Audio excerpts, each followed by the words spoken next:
Hotel বা রেস্টুরেন্টে গিয়ে ইন্দো চাইনিজ রেসিপি হিসেবে স্টার্টারে আমরা কিন্তু ফার্স্ট ড্রাই চিলি চিকেনই অর্ডার করে থাকি। নমস্কার বন্ধুরা, আমি অন্বেষা, তোমরা দেখছো আমার চ্যানেল কুক। এর জন্য ভিডিওটা কিন্তু স্কিপ করলে হবে না, প্রথম থেকে শেষ পর্যন্ত তোমাদেরকে আমার সাথে থাকতে হবে। তাহলে চলো দেরি না করে রেসিপিটা স্টার্ট করা যাক। বাড়িতে কিন্তু রেস্টুরেন্টের মতো ড্রাই চিলি চিকেনে এই স্বাদটা আমরা আনতে পারি না, কিন্তু আজ আমি তোমাদেরকে দেখাবো কিভাবে বাড়িতে ঘরোয়া উপকরণে এই স্বাদটা রেস্টুরেন্টের মতোই একদম হবে। এখানে আমি 800 গ্রাম বোনলেস চিকেন কেটে নিয়েছি। চিকেনগুলোকে আমি প্রথমে ম্যারিনেট করব। একটা ডিম দিয়ে দিয়েছি, স্বাদ মতো নুন দিয়েছি, গোলমরিচ পাউডার দিয়েছি, 1 চামচ কর্নফ্লাওয়ার দিয়েছি, 1 চামচ আদা রসুন পেস্ট দিয়েছি। দিয়ে ভালো করে ম্যারিনেট করে আমি 30 মিনিটের জন্য এটা আলাদা রেখে দেবো।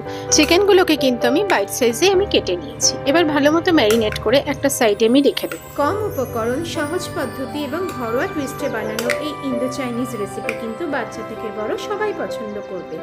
ম্যারিনেটেড চিকেনগুলো ভাজার জন্য পর্যাপ্ত পরিমাণে প্যানে তেল দিয়ে তেলটা গরম হলে চিকেনগুলোকে আমি ব্যাচ ওয়াইজ ভেজে নেব। 5 থেকে 7 মিনিটের জন্য এক একটা পিঠ আমাদের ভেজে নিতে হবে, যতক্ষণ না পর্যন্ত হালকা গোল্ডেন কালার আসছে। 3 থেকে 4 মিনিট পর পরই আমাদের এটা দেখতে হবে যে এক পিঠটা ভাজা হলো কিনা। এক পিঠ ভাজা হয়ে গেলে আমি অপর পিঠটাও একই রকম ভাবে হতে দেবো এবং 5 থেকে 7 মিনিট পর আমি চিকেনগুলোকে তুলে নেব এবং আরেকটা ব্যাচ এখানে দিয়ে আমি একই রকম ভাবে ভেজে নেব। চিকেনগুলোকে এখানে আমি খুব কড়া ভাজা করছি না, কারণ তাহলে চিকেনের স্বাদটা চলে যায় এবং চিকেনগুলো খাওয়ার সময় খুবই কড়া এবং স্টিফ হয়ে যায়। এবারে একই তেলের মধ্যে কোচানো রসুন, কোচানো আদা, কোচানো কাঁচা লঙ্কা এবং গাছ পেঁয়াজের সাদা অংশটা দিয়ে 5 থেকে 7 মিনিটের জন্য কম আঁচে ভেজে নেব। একটু লাল লাল হয়ে গেলে আমি পেঁয়াজ এখানে খোলা খোলা করে সারিয়ে রেখেছিলাম এবং লাল ক্যাপসিকাম এবং সবুজ ক্যাপসিকাম দিয়েছিলাম, সেটা দিয়ে জোর আঁচে আমি এটাকে সতে করে নেব। এটা খেয়াল রাখতে হবে যেন কালারগুলো ডিসকালার না হয়ে যায়। 3 থেকে 4 মিনিট জোর আঁচে এটা টস্ট করে নেওয়ার পর এর মধ্যে আমি দিয়ে দেব কিছু সস, যার জন্য আমি বাটিতে কিছু সস আমি মিশিয়ে নেব। এর জন্য নেব 3 চামচ রেড চিলি সস, 2 চামচ নেব ভিনেগার, 2 চামচ সয়া সস নেব এবং 3 চামচ গ্রিন চিলি সস নেব। নিয়ে সবকিছু একসাথে ভালো মতো মিশিয়ে নেব। পরিমাপগুলো কিন্তু তোমরা ডেসক্রিপশনেই পেয়ে যাবে। এবার একটা ঘন সস তৈরি করব। অন্যদিকে ভেজিটেবলসগুলো 3 থেকে 4 মিনিট পর সতে হয়ে গেলে এবার সসটা পুরো এর মধ্যে ঢেলে দেব এবং লো টু মিডিয়াম ফ্লেমে সবকিছু একসাথে ভালো মতো আবার নেড়ে চেড়ে নেব। তোমরা এখানে দেখতে পাচ্ছ যে কালারগুলো কিন্তু খুব সুন্দর রয়েছে। এটা কিন্তু কম আঁচে করলে কালারগুলো ডিসকালার হয়ে যেত। এবার 3 থেকে 4 মিনিট ভালো করে নেড়ে চেড়ে নেওয়ার পর এর মধ্যে আমি দিয়ে দেব সামান্য নুন এবং সামান্য চিনি, দিয়ে আবার সবকিছু একসাথে ভালো মতো নেড়ে নিয়ে 1 মিনিটের জন্য এটা হতে দেব।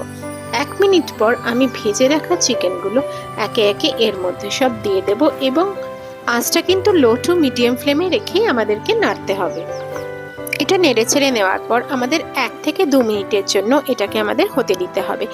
তারপরে আমি লাল কাঁচা লঙ্কা এর মধ্যে দিয়ে দেব। তোমরা চাইলে এটা স্কিপ করতে পারো, লাল কাঁচা লঙ্কা না থাকলে সবুজ কাঁচা লঙ্কা তোমরা দিতে পারো। তার উপর দিয়ে দেব স্প্রিং অনিয়ন।